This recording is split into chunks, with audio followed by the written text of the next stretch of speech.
नमस्कार, अस्सलाम वालेकुम, सत श्री अकाल, जय झूलेलाल। मैं हूं जी प्रेम मटलानी और आप देख रहे हैं हालात हाजरा का प्रोग्राम। हकीकत ये है, इब्तदा में आपसे दरख्वास्त है, चैनल ज़रूर सब्सक्राइब करें। दोस्तों, ऐसे तो मैं कई प्रोग्राम कर चुका हूं जिनमें मैंने आपको बताया था कि किस तरह पिछले साल 5 अगस्त को बांग्लादेश में कू आया था और मुंतखब की हुई जो सरकार थी अवामी लीग की, शेख हसीना वाजिद की, उसको उसका तख्ता पलट दिया गया और उसे आधे घंटे के अंदर अंदर मुल्क से बाहर जाने का हुक्म दे दिया गया, जिसकी वजह से वो पहले अगरतला गई और फिर वहाँ से दिल्ली आ गई। और उसके बाद से आज तक बांग्लादेश की जो सियासी सूरत हाल है वो गैर यकीनी हो चली है। और सियासत जब गैर यकीनी बन जाती है, अनस्टेबल पॉलिटिक्स हो जाती है, तो उसका सीधा असर मुल्क की मईशत या इकोनॉमी पे पड़ता है। अब बांग्लादेश ने उस वक़्त से ये कहना शुरू किया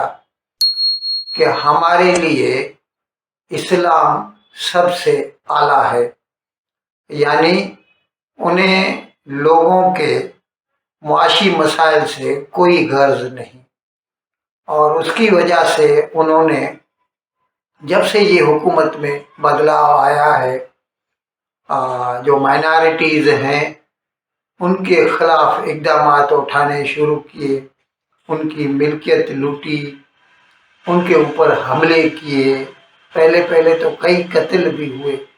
अब ये बात अलग है, लेकिन अभी भी इस्कॉन का जो भिक्षु है वो जेल में है, उसको जमानत नहीं मिली है। और चारों तरफ से मुल्क में सिर्फ इस्लाम इस्लाम की आवाज़ें आ रही हैं। ये अलग बात है कि उसकी वजह से और मुल्क की अनसर्टेन कंडीशंस की वजह से जो एक ही उनकी एक्टिविटी है रेडीमेड गारमेंट्स की, जिसमें बांग्लादेश दुनिया में नंबर 1 था एक्सपोर्ट में,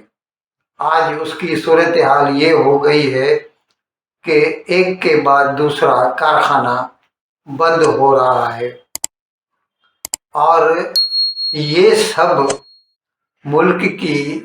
गलत प्रायोरिटीज़ की वजह से है। अभी एक इंडस्ट्रियलिस्ट है,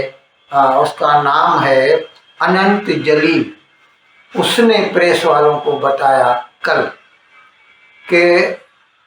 मोहम्मद यूनुस, जो कि चीफ एडवाइज़र है, ना कहने को चीफ एडवाइज़र है, he is literally prime minister of Bangladesh, उसने जो अपनी इकोनॉमिक पॉलिसीज़ बनाई हैं उसकी वजह से एक के बाद दूसरा रेडीमेड का कारखाना बंद हो रहा है। हमें जो ऑर्डर मिलते थे फॉरेन से, अमेरिका से, कनाडा से, उनमें कमी आई है और कई ऑर्डर तो कैंसिल हो रहे हैं। अब उसने ये नहीं बताया, लेकिन हकीकत ये है कि ये जो ऑर्डर कैंसिल हो रहे हैं ना, इससे भारत का फ़ायदा होता है, लेकिन उनको इस बात से कोई गर्ज नहीं। उनको तो उठते बैठते सिर्फ इस्लाम इस्लाम की रट लगानी है। तो मैं बता रहा था कि अनंत जलील ने बताया कि ख़ास तौर पर ये जो रमज़ान का महीना है, इसमें इसकी पॉलिसियों की वजह से ये हालत हो गई। एक तो महंगाई बहुत बढ़ गई है, डॉलर महंगा हो गया है, पहले 115 हुआ करता था, अभी 122 रुपये का, तो 22 टका, वो रुपए को टका बोलते हैं वो, तो उसकी वजह से भी महंगाई है। ये अलग बात है कि वो कहेंगे कि हमने जो डिवैल्यूएशन ये हुई है इससे हमारी एक्सपोर्ट बढ़ेंगी, लेकिन एक्सपोर्ट बढ़ नहीं रही, उल्टा कम हो रही है। तो मैं बता रहा था कि अनंत जलील ने कहा कि मुल्क की जो भी इंसेंटिव्स पहले मिलते थे रेडीमेड काम करने में, وہ سب واپس لے لیے ہیں محمد یونس نے، اور اس کی وجہ سے ہمیں یکے بعد دیگرے کارخانے بند کرنے پڑ رہے ہیں، اور جس کی وجہ سے کروڑوں لوگ بقول اس کے تقریباً 40-50 لوگ سیدھے اس سے امپلائڈ ہیں، اور تقریباً 1.5-2 کروڑ لوگ انڈائریکٹلی، یعنی جیسے آپ سوچئے کہ ایک کارخانہ چلتا ہے، اس میں 200 ٹیلرز کام کرتے ہیں، سیونگ کرتے ہیں، تو اس کی وجہ سے، وہ کارخانہ چلنے کی وجہ سے ابھی اس کو بٹن لگیں گے، اس کو دھاگا لگے گا، اس کو کپڑا لگے گا، اس کو استری والا بندہ یعنی پریس مین لگے گا، تو ان کو بھی جو سیکنڈری جو چانسز ملتے ہیں کمائی کے، وہ سبھی بھی بند ہو رہے ہیں، اور اس کی وجہ سے کروڑوں لوگ بے روزگار ہو رہے ہیں، اور خاص طور پر یہ رمضان کے مہینے میں اس کی شکایت ہے۔ اب میں آتا ہوں اس طرف کہ یہ جو ہم دیکھ رہے ہیں نا، یہ پوری دنیا میں وہی کہانی چل رہی ہے۔ آپ دیکھیے، جس ملک نے بھی اسلام مطلب مسلمان ملکوں کی میں بات کر رہا ہوں، اسلامی ملکوں کی، اسلام پہ زور دیا ہے، اور ملک کے بندوں کی جو ضروریات ہیں، بیسک نیڈس ہیں، ان کو طاق پہ اٹھا کے رکھا ہے، ان کی حالت خراب سے خراب تر ہوتی جا رہی ہے۔ دور کیوں جاتے ہیں، پاکستان کا مثال لیجئے، برباد ہو گیا ہے معیشت کے حساب سے۔ افغانستان کو دیکھیے، ایران کو دیکھیے، اتنا تیل نکلتا ہے، لیکن اس کے باوجود وہاں پر مہنگائی آسمان کو چھو رہی ہے۔ اور ابھی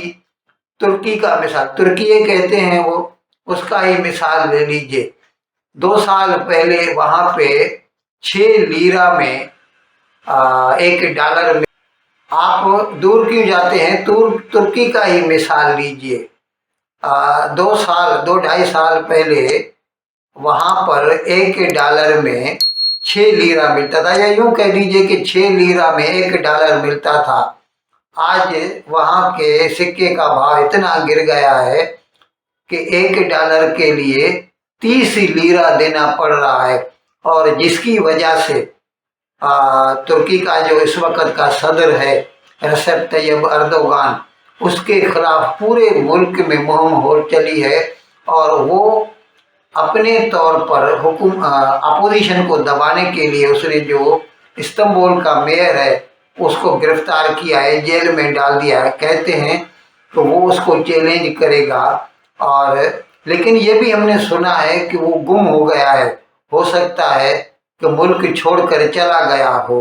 لیکن ابھی اس کے بارے میں زیادہ اس کا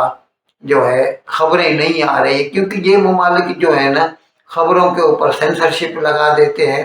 تو جب تک انڈیپینڈنٹ سورسز سے پتہ نہ چلے ہم کچھ نہیں کہہ سکتے۔ تو میں آپ کو بتا رہا تھا کہ جو ممالک، اسلامی ممالک صرف اسلام پہ زور دیتے ہیں، ان کی معیشت کتنی اثر انداز ہوتی ہے یہ ہم چاروں طرف سے دیکھ رہے ہیں، اور ابھی بنگلہ دیش بھی ان ممالک کی صف میں، ان ممالک کی قطار میں شامل ہو گئے۔ اب اس کا آپ موازنہ کر سکتے ہیں، انڈونیشیا سے کیجئے، ملائیشیا سے کیجئے، جو کہ ماڈریٹ اسلامک کنٹریز ہیں، اور ان کی جو ہے اکانومی بومنگ ہے۔ اچھا، ابھی آتا ہوں محمد یونس کی طرف، جو کہ چیف ایڈوائزر ہے، یا یوں سمجھ لیجیے پرائم منسٹر ہے بنگلہ دیش کا۔ اس نے ابھی تازہ ایک بیان دیا کہ ہمارے ہاں ایسا کوئی پلان نہیں ہے کہ ہم آئندہ الیکشن میں، جو وہ کہنے کو تو کہتا ہے کہ اس سال کے دسمبر میں وہ کرائے گا الیکشن، کہ وہ کہتا ہے کہ ہمارا ایسا کوئی پلان نہیں ہے کہ ہم عوامی لیگ کے اوپر پابندی عائد کریں گے، یعنی اس کو الیکشن میں حصہ لینے نہیں دیں گے، جس کی وجہ سے جو اسٹوڈنٹس جنہوں نے یہ مہم چلائی تھی شیخ حسینہ کے خلاف اور عوامی لیگ کے خلاف، وہ اس سے ناراض ہو گئے ہیں، اور وہ ایسا کہتے ہیں کہ یہ وہاں کا جو آرمی کا چیف ہے وقار الزماں، اس کے دباؤ میں آ گیا ہے، اور اس کی وجہ سے ऐसे बयानात दे रहा है, लेकिन हमें तो ऐसा लगता है कि ये दूसरा जनरल ज़िया साबित होगा। 1977 में हमने देखा था किस तरह जनरल ज़िया 5 जुलाई 77 को हुकूमत में आया था। भुट्टो, जुल्फ़िकार भुट्टो की हुकूमत को हटा के 10 साल तक, 11 साल तक वो जमा रहा। 90 डेज का कहा था उसने इलेक्शन कराऊंगा, 11 साल तक इलेक्शन नहीं हुए। जब उसको बम से उड़ा दिया गया तभी उससे जान छूटी पाकिस्तान की। हमें तो लगता है कि बांग्लादेश भी उसी राह पर गामजन है और ये मोहम्मद यूनुस भी आसानी से बांग्लादेश की जान नहीं छोड़ने वाला। लेकिन इन बातों की वजह से बांग्लादेश की जो इनस्टेबिलिटी है पॉलिटिकल, उसकी वजह से जो इकोनॉमी के ऊपर असर हो रहा है, उसका आम लोगों की जिंदगी पर बहुत खराब नतीजा देख रहे हैं। और ये स्टूडेंट जो है ना, उन्होंने तो ऐलान कर दिया है कि हम ऐसा नहीं होने देंगे और हम चाहते हैं कि अवामी लीग के ऊपर पाबंदी लगा दी जाए। अब इस तरह से एक डिस्प्यूट खड़ा करके जब वो फिर से वो एजिटेशन की पॉलिसी शुरू करेंगे तो ये उनको दबाने की करेगा। इस तरह से मुल्क में और जो है इनस्टेबिलिटी आएगी और इस तरह से ये इलेक्शन की डेट को और पीछे करता जाएगा। हमें तो नहीं लगता कि चंद सालों के अंदर बांग्लादेश में, या फिर जब तक मिलिट्री वाले उसको खुद न हटाएं, ये खुद बांग्लादेश की जान नहीं छोड़ने वाला। इन अल्फाज के साथ आज का प्रोग्राम ख़त्म करने की आपसे इजाज़त चाहता हूँ, लेकिन विदाई लेने से पहले एक मरतबा फिर आपसे मेरी दरख्वास्त है कि जिस किसी साहब या साहिबा ने अब तक हमारे इस चैनल को सब्सक्राइब नहीं किया, अज़राए करम इसको जल्द से जल्द सब्सक्राइब करें, प्रोग्राम को लाइक करें, शेयर करें और घंटी का बटन दबाना न भूलें। बहुत बहुत शुक्रिया। खुदा हाफिज़।